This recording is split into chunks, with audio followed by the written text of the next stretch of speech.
Hello everyone and welcome to this video. Now today is just going to be a pretty quick video. I'm going to be doing a contest entry into Richard McCook's latest contest, which is called like the quarters contest. There's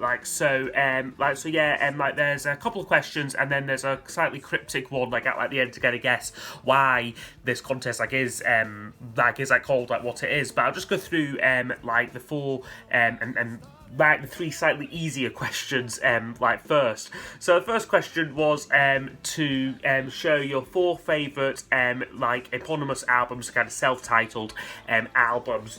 So the four that I'm going to show, I'll start off with this one, which is Paul Weller. Great debut album here.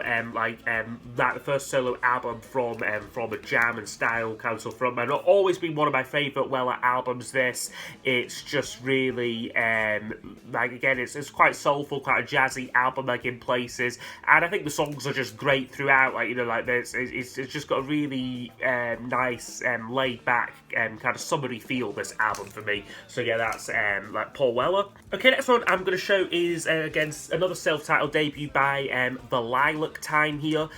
One of my they've slowly become one of my favourite bands. Really got into them over the past few months, at least. And this is a great record. It's very a bit folky, very acoustic kind of driven, but just again quite a laid back kind of album. And some great songwriting I could hear from Stephen Duffy.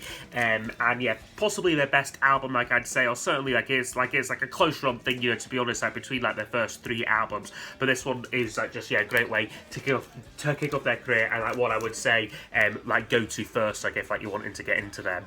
Next self-titled one I'm going to show is by the House of Love. They actually have two self-titled albums I could have possibly shown, and I always end up showing the Butterfly album, the one that came after. So I thought I'd show this one for a change, the debut, which is equally brilliant. 10 tracks, just a really short, concise album, but every track on here is really good. And again, just lots of nice textures on here, and again, quite punchy songs as well. The songs on here, they definitely are they are like me. I don't think there's a track on here which is longer than 4 minutes. So it's very short, very concise, but just a nice variety in terms of sounds as well. So there's a few quieter ones like Man to Child and kind of Touch Me, and then some more kind of that sort of atmospheric epics, things like Love in a Car, and kind of Fisherman's Tale as well has this kind of soaring feel, and then more kind of upbeat rocking moments, things like Slalom and Sulphur. So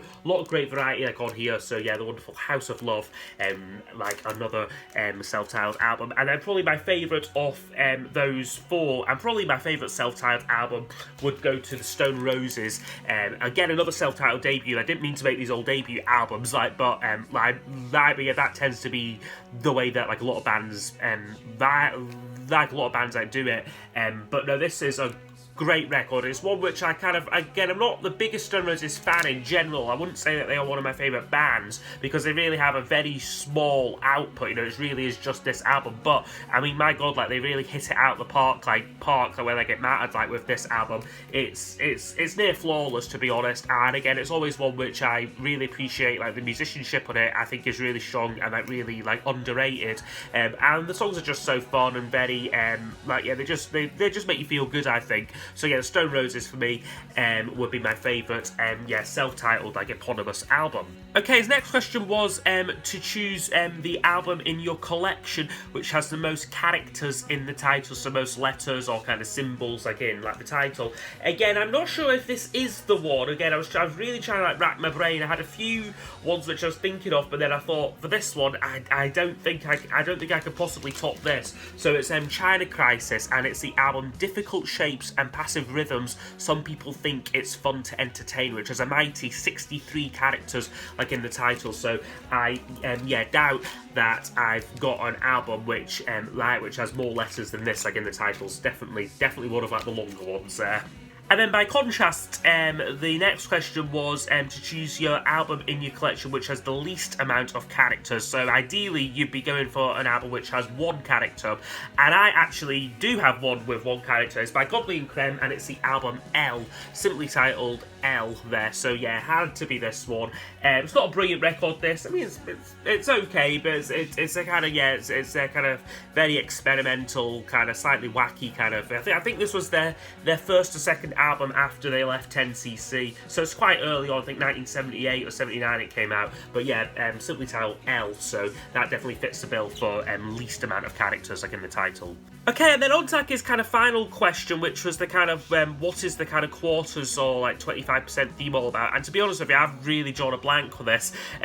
Like, yeah, I really haven't got a clue, like, to be honest. So I'm going to take a wee guess at it's something to do with his something to do with Richard's subscriber count. So maybe say he had like last time I checked, he was around the 1,500 mark. So he's not 25% off the way to like to say 10,000 yet. Although I'm sure he will be very soon.